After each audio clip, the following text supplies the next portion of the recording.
Hello, everyone. Based on your time zones, good afternoon, good evening, good morning to all of you. Let me begin. First thing first, I'll introduce myself. So, my name is Harshvardhan. I'm associated with the field of analytics and applied AI for almost 16 years now.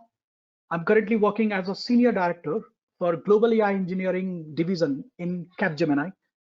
I have rich experience in cloud computing, big data analytics, real-time event analytics, and various streams of enterprise AI and ML, and be it like cognitive AI or predictive machine learning, or like say computer vision, NLP, NLU, NLG. I've been working across various streams of enterprise AI and ML. In fact, I deal with various AI ML techniques, cloud technologies in my projects, such as to really kind of help deliver solution to our client. And I've led many successful engagements in my career so far for the various industries such as banking and financial services, insurance, healthcare, retail, energy, and utility. I'm also an author of a book on AI ML titled UML of Deep Learning. I've also authored many papers. Some of my papers, which have been in past published in IISc Business Analytics and Intelligence Conference. And my passion is to share my know-how in order to evangelize and democratize newer frontiers of the technology. That's about my brief introduction. I'll get on to the topic of the hour, which I would call it more like jobs that are going to be high in demand post COVID lockdown, and then why. That's what I would call it to be the topic of the hour. Then the way it is organized, that would really give you a real life example of or steps for how to really kind of build, evolve, or maybe reshape your career in a way so that you can stay relevant. So I'll give you the quick rundown, and then we will be discussing the whole each and every topic in detail. The agenda, what we are going to be discussing about it is here. You can see the impact of the COVID-19 on industries. We are going to be talking about it. Obviously, I'll not be spending too much time in talking about what are the impact. We all know there is a humongous impact of COVID-19 on industries. And then be it IT, be it any other industry, right? Cutting across industry, this pandemic had really got a global impact, and then we all are clear about it and all that. But still, I'll call out some of those very interesting aspects of it and all that.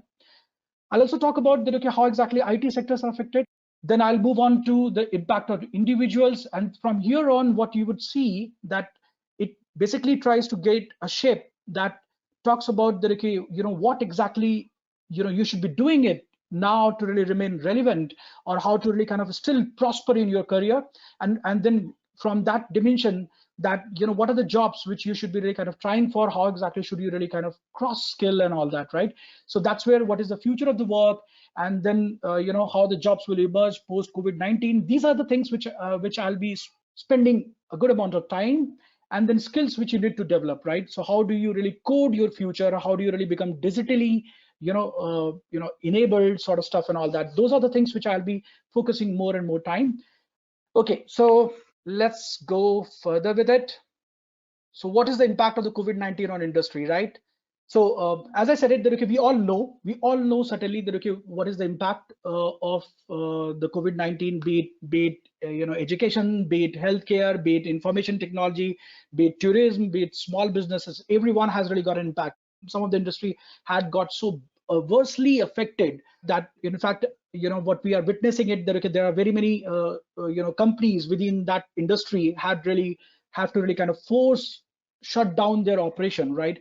I mean, be it tourism or that aviation, or let's say the transportation, they have been so badly affected and all that. I mean, many of the leading aviation industries or players of the aviation industries have really gone through a humongous loss, right?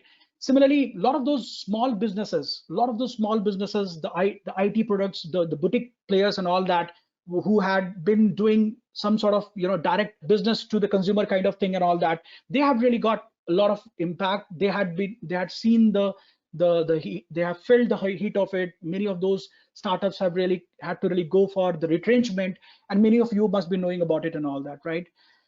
Obviously, information technology, most of whether you talk about the IT services or IT consulting or IT product development, or the complete application development industry, everyone had been affected somewhere or other way and all that. I mean, there is something called remotopia.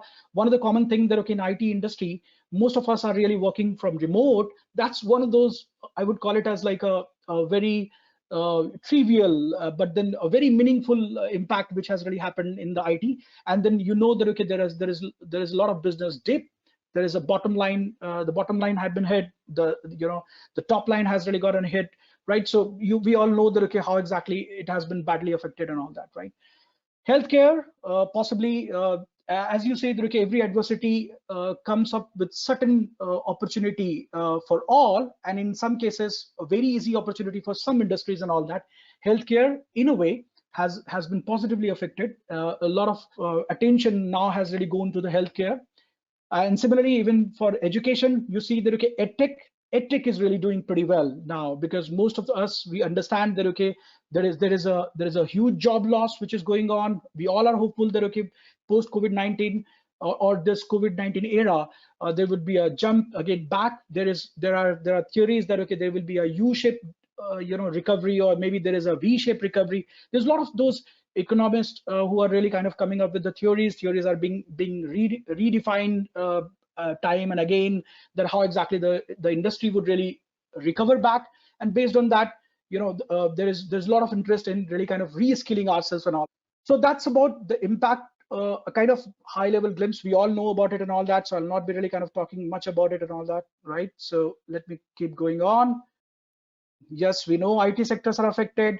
As I talked about, that, okay, whether it is IT consulting or IT products or IT management or any sort of hardware software companies have really got affected. But there are IT players, there are software players who are also doing pretty well, who have really kind of rechristened themselves, who have really kind of regrouped themselves, come up with something which is very, very specific to what exactly COVID-19 era looks for, like, say, virtual collaboration, like, say that, okay, how exactly that one can really help do this telemetry medications and all that. So a lot of those the delivery services and all that, so online delivery services. So a lot of those who have been able to really kind of rechristen their services, repackage their existence, they have been doing pretty well as well, right?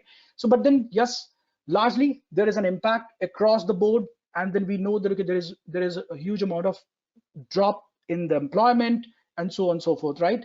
So again, as I said, okay, my focus would be more on to talk about that, okay, what are those jobs which are going to be huge in demand. So I'll be focusing more on those aspects rather than talking about these impacts. We all know, right? We all know. In fact, there just to really quote that, okay, the Hindu had really, as per the report from Hindu, they estimated that, okay, almost 85 lakh graduates and postgraduates who are going to be passing out now from the various industries. They are going to be looking at the bleak future, right? I mean, that, okay, many of the startups have already got closed. Many of those big giants have really cooled off their recruitment engine. The hiring has completely stopped, or maybe it has really got drastically dropped and all that, right? So yes, there is an alarming situation now. There is alarming situation, and with this alarming situation, there are impacts as well. Impacts in the sense that, okay, the way we work, the way we really kind of learn, the way we kind of reskill ourselves and all that, the way we really kind of plan our travels, right?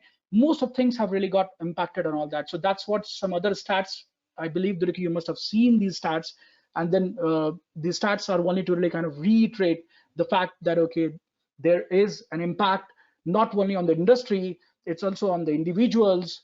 Be it in the terms of jobs, be it in the terms of the way we are planning our study, the way we are planning to really kind of reformat ourselves, the way we are planning to really kind of go ahead and then do our business travel plans and all that. Everything is getting impacted and all that, right? Now, with this, we are coming to the important section, which is future of work for various sectors.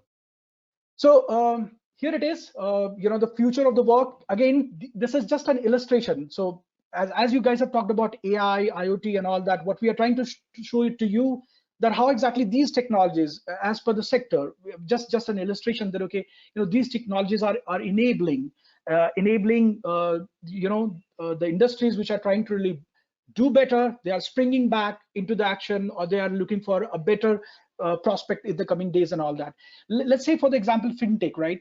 That during the COVID-19, it has created a lot of financial pressure and crunch for many of the guys, right?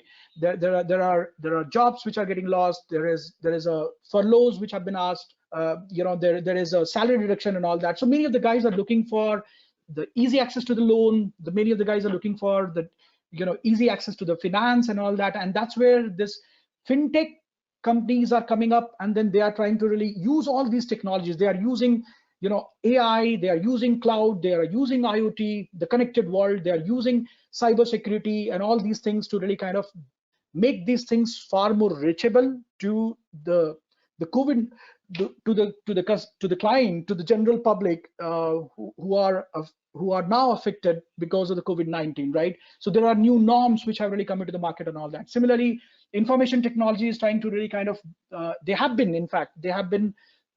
trying to really kind of get more into the digital world.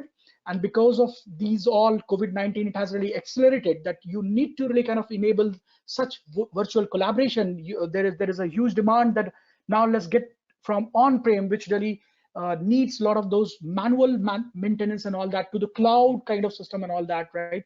Similarly, that use a lot of those autonomous system, the computer vision to really do this monitoring and compliances and all that. So that's where information technology is also trying to really restructure itself to the newer, I call it as a next gen technology, or I would call it as like a digital technology and all that. So various sectors like the healthcare certainly is using any sector. But what the whole point is, like any sector which is efficiently using such technologies at their disposal, right? And they are leveraging it to really make the life easier of the current the current world. They are bouncing back. They are becoming the future of the work. And in fact, some of these, what we have really shown as an illustration, they have been using the new tech, the new gen tech extensively. I mean, look at the ed tech companies. Look at how exactly they are using virtual collaboration, how exactly they are using a lot of those the next gen kind of things and all that to really enable, I mean, the cloud and other stuff to really kind of enable the reach of the technology, the reach of the technical education to the larger audience now, right? So these are the things which are happening now, and then those which will continue to really embrace such technologies would really be able to really kind of flourish in the market, and they will become the future of the work and all that. So again, this is what in edtech, which I talked about it. There is something like in the healthcare, particularly healthcare, because of the COVID-19, they are using a lot of those AI thing, the contact tracing. In fact, if you look at the contact tracing, the telemedicine, right? I mean, nowadays, a lot of those telemedicine portals have really come into the picture, and they are doing pretty good, because you and I are very skeptical to really go to the hospital. We want, but then health is something that you cannot avoid. You have to really kind of urgently handle your health issues. So what is the safest way? The technology, the telemedicine portal, which really uses the more like an OTT kind of platform, and then can it kind of reach out to you through this AI stuff, through the the streaming technologies and all that, and then help us meet the doctor at other end and all that. So yes, healthcare is using it. There's a lot of things which information technology is using it. What about IoT, blockchain, AI, and cybersecurity? These are in fact the technologies which are, I call it as a digital technologies and all that. I mean, IoT is something that would help connect the world, right? It's called connected technology. Whether it's things or the devices, or connecting that sensors with the cloud, or making the whole thing automated, the system telemetry, all these is nothing but then in a form of IoT. And then industrial IoT is pretty much needed nowadays to really kind of ensure that there's a lot of production which can happen autonomous, as that in manufacturing world as well. There are restrictions because of the COVID-19. You cannot have much workforce there. You need to really use such technologies to really continue to power or continue to really drive your manufacturing assembly line or manufacturing bed. So you need this technologies and all that. So most of the industries are looking for these technologies to be adopted very fast. Blockchain, we all know that blockchain is just not the Bitcoin, or it's just not the cryptocurrency. There is a whole lot about it and all that. And in a simple word, for the way I define blockchain is like, it's like a trust. It's like a federated, decentralized, distributed trust mechanism and all that. And then this blockchain really kind of enables a lot of those data provenance in the supply chain logistics. It really kind of enables the trust in the kind of the way the transfer of the digital assets can really be managed. It really enables the trust in the digital asset management and all that. So blockchain is pretty much needed as more and more work will happen, and more asset management will be happening digitally now. So blockchain is needed. AI is certainly needed. So AI is certainly needed, as you know, that most of the governments are looking for to do this, the social monitoring. I mean, social distance compliance monitoring through the CCTV camera. CCTV cameras will have the computer vision to really kind of do that. The compliance, whether in the factory floor or in the workshop, the guys are, or the employees are using the mask or not, whether the social distancing are being maintained or not, right? And then there is a lot more in finding out the pattern that, okay, where exactly that the government is using AI to really figure it out, that, okay, what can be the next hotbed, or how exactly that the distribution of, or the spread of COVID-19 is happening in a particular zone, or in a particular state, or in a particular country, right? So a lot of these things are happening and powered by the AI, by the computer vision, or maybe by the NLP, NLG, and all that. So AI is needed. It's pretty much needed, and is now has really got a rather an acceleration because of COVID-19. Cybersecurity, it's now, look at this. You and I are connecting now more and more through this virtual collaboration tool. We are connecting to our office landscape through the perimeter. Look at our perimeters. The security perimeters have really gone broader, right? Attack vectors have really become quite higher in the number. That you connect. So let's say if you're working for an organization, you are connecting to that organization repository from your home. That becomes one more security vulnerability. And then similarly, if you look at a lot of those with the proliferation of the IoT, a lot of those devices which are connected to the centralized cloud servers and all that, they are becoming like the security vulnerability point. So with these things, cyber security is far more relevant. I mean, you must have heard of late, there are a lot many cyber attacks which have been targeted on big enterprises and all that, right? So cybersecurity is really needed. There's a lot in the cybersecurity. How exactly do you do the security incident management? How you really do the security event management? How you really do a lot of those intrusion detection system. Whether it is a host level or network level, there is a huge demand in the cybersecurity. So does data science demand decreasing? No, not at all, right? So it's not decreasing. Obviously, there's an impact overall in the industry, but as I said, the focus, we need to really kind of build it on what is going to be happening in the coming days. So data science, as I said, how exactly AI, maybe the cognitive AI services, computer vision, audio and speech analytics, NLP, NLU, NLG, right? The knowledge graphs. These things are going to be really powering the lot of those autonomous systems. You need more and more autonomous system, because you cannot allow many more guys to really come together and work onto a particular system, because of the COVID-19. And we all know COVID-19 is going to be there for some more time. I mean, somebody says for a year, somebody says that for a couple of months and all that. So AI is in fact getting more and more accelerated because of this. AI, data science, IoT, these all things are for making things more autonomous and powering that automation at a larger level and all that, right? You need more and more automation to really kind of get things going, where that, okay, there are constraints. You cannot really have so many guys working, and it has to be more safe working and all that. How do I really kind of, not only the enterprise have to think about using AI more and more. In fact, they are doing it. There is a huge demand, which manufacturing industry, a lot of those big industries are looking for how they can really ensure the wellness of their own employees who are coming back to the work, and for that they are using AI. So in AI and data science are going to be there. And then good thing which you have somehow quoted is like data science engineering. So just do not focus on the data science, focus on AI engineering, which is more about AI and ML ops. The world is all about getting to more and more automated fashion, whether this is an automation through the data, or automation through the connected IoT thing, or the automation through AI. All these automation had to be tested. It has to be security tested, it has to be performance tested, it has to be vulnerability tested and all that. There is a whole lot of functionality tested. Yes, there is a need as automation is growing. or the testing also needs to be done in a more automated fashion. You need to really be good at automation testing, and there is a demand for you. I mean, in fact, I see the demand is now coming back again in the industry. I see that pulse, that industry is looking for it, but then they're looking for somebody who is good at that, just not resume, but really good at that, right? Code your future, right? So if you choose data science, go ahead, full stack, like say web development with the newer technologies, like say microservices and all that, right? With the NoSQL DB is the way to really go forward. If you're going with data science, go ahead with the deep learning, deep neural network, the computer vision and all that.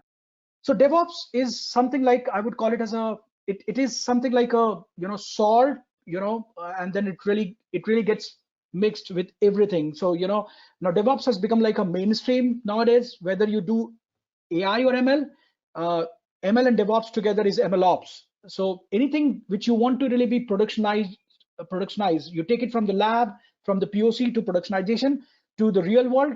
It needs DevOps at the back end, right? So, and DevOps has got a lot of things. There's CI part of it, there's a CD part of it, and all that. DevOps is really, really hot. And if you're good at Docker and Kubernetes, which is more from the consistent deployment part of it, the CD part of it, you are in huge demand. Let's be clear about it and all that, because everyone needs it. The web development guys need DevOps. The AI guys need DevOps. The blockchain needs DevOps. Then your data needs DevOps. Data world, for the data processing, there is called data ops.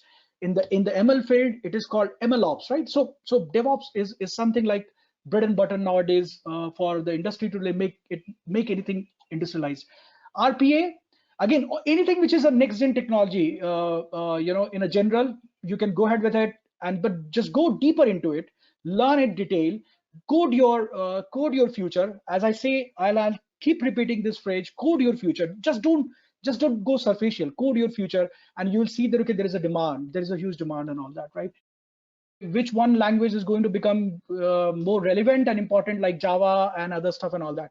Certainly nowadays Python is the craze, and Python will continue to be in the craze as Python kind of tries to democratize the IT language, and it has become de facto language sort of stuff and all that. You can certainly go ahead with Python, go in detail, in deep into the Python and all that. Java will always be there, but Python is the de facto language nowadays, whether you are doing AI, whether you are doing ML, whether you are doing anything, nowadays for everything there is a Python support. Whether you go with Spark, whether you go with AWS cloud, you have Python support everywhere and all that, right? Now along with that, if you want to be using something which is going to be I see that okay, is burgeoning, and there would really get a more demand in the coming days, I would say go ahead with Go as well. So Python is certainly de facto. You can certainly go ahead with Go language as well and all that. What is the future of Golang? There is a great future, because the Go is far more fast, and then its processing is pretty good, and it's sort of as easy as like Python, and it has got a power of the C++. I would say there is the more of in a very crude fashion fusion of Python and C++ and all that. It's pretty good. Google is really kind of making it mainstream. They are going big time with it and all that. Golang is also pretty good and all that. Android app development versus React Native, which is better? Android is still there and would be there and all that. React Native is again is another choice, like so it's something like whether I go with Angular or whether I go with React.js, right? So I would rather say that okay, don't worry about whether you go with an Android or React Native and all that. React is now more like it's picking up pretty fast. Android has got a big share in the market as of now, but then if you're going with the React, because React is picking up fast, it's easier for a developer to really pick it up and all that. So React Native, I can say that okay, go ahead with it. The newer companies, the newer products, the newer solutions are generally, I see, getting more and more built using React Native. And then there is something called progressive web app. Progressive web app as an architecture construct, wherein a web app really also works like a mobile app kind of thing and all that. There is something called progressive web app. Just learn that particular bit. I mean, the world is moving into the world where in a style wherein you don't have to really kind of build a particular app for mobile, a particular app for the web desktop, an app for a different forms and all that. Progressive web app is doing that particular thing. And don't worry about the, okay, should I go and pick up big data? Should I pick up IoT? Should I pick up AI? In fact, when you look at the real-time application, they are fusion of things and all that, right? So when you really get into one thing deeper, you are in the demand, right? Don't worry about whether okay, I'm getting into the cloud. Nowadays, most of the AI, in fact, runs on the cloud itself. So you need to know cloud, right? So cloud has become like a de facto data center nowadays, right? There are very many reasons. Now everyone is getting to the cloud, and now there is an increased push to really go to the cloud itself and all that, right? So don't worry about it, which particular technology. Pick up one technology, go deeper it, code your future. As I say it, and I'll continue to say it, code your future, go deeper into it, and you have a job. There are jobs which are going to be coming up. There are jobs where are still there and all that, but they are looking for not the shallow guys. They're looking for somebody who's really, really deep into it and all that, right? I'll move on. I'll move on to the other things. These things are anyway talking about all those what we have talked about it and all that. So I'll not go much into the detail. With this, we come to the next stop of the session, which is in-demand jobs post COVID-19. We in fact talked at great length. Now again, we'll be talking on all of these. All of these are empowering the digital world. All of these are empowering the next gen technology driven solutions, right?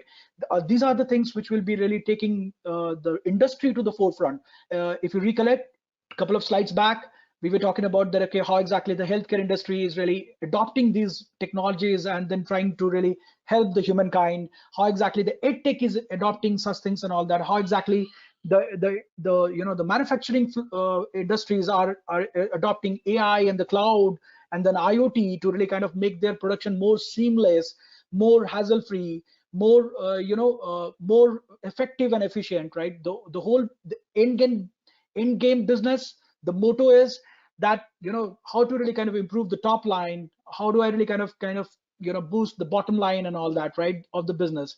Now any technology which really kind of does that would be needed in the world, right? So all these things, all these next gen technologies really empower a huge automation, takes you to more of seamless working and all that, right? So yes, these are the things which are needed.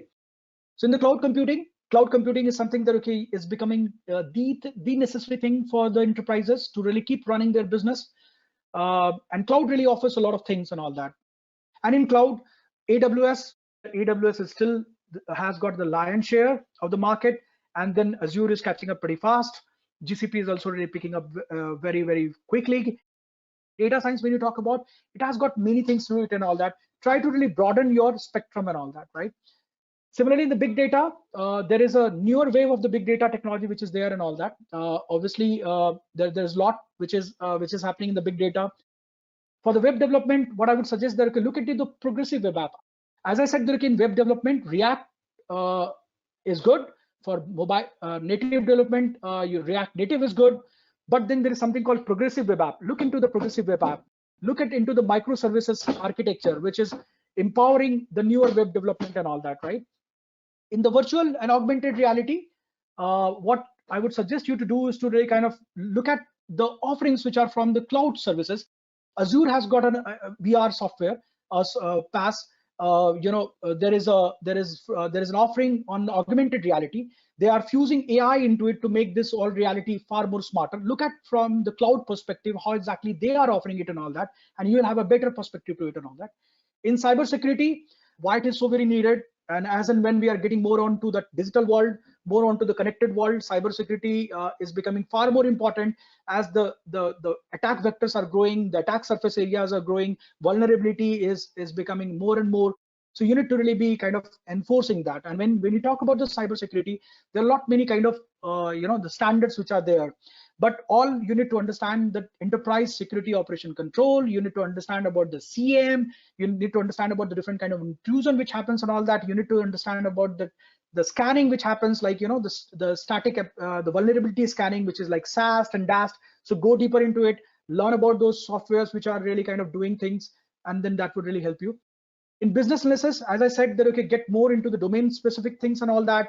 So get into some domain, try to understand this business analysis and all that, and then if the business analysis try to really map it to the business intelligence as well while doing the business analysis in that particular domain, and that would really make you more of a techno-functional folk and more in demand, right?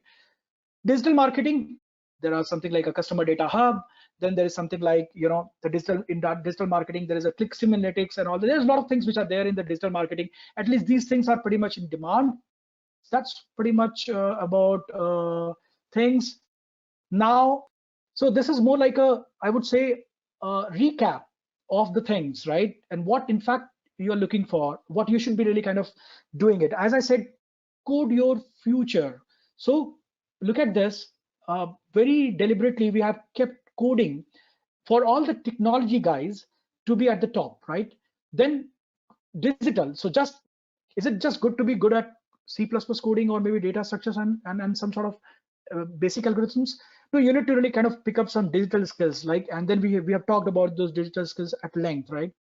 Then there are some soft aspects, right? So as we always say, that, okay, your technical know-how, your functional know-how, and then there are soft skills which are pretty much needed for you to really, be the real player with the kind of COVID-19 impact. Now the employees are not able to talk to each other. They're not physically talking to each other.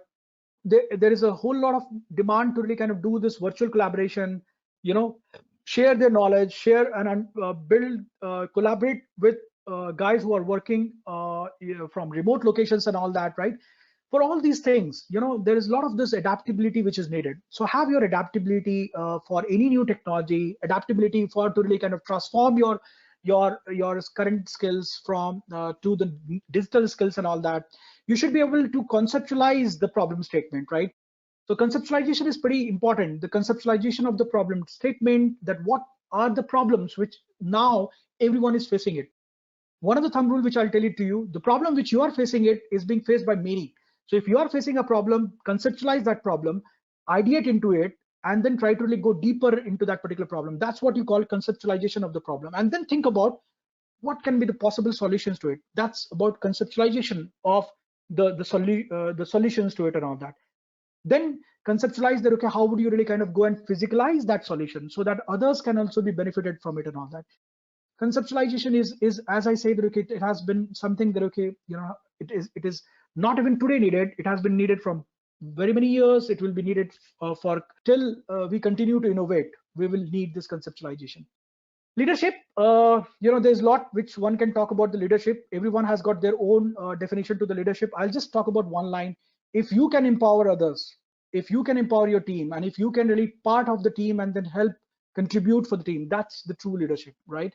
So these are the key skills which are needed. That's pretty much from the session. Thank you.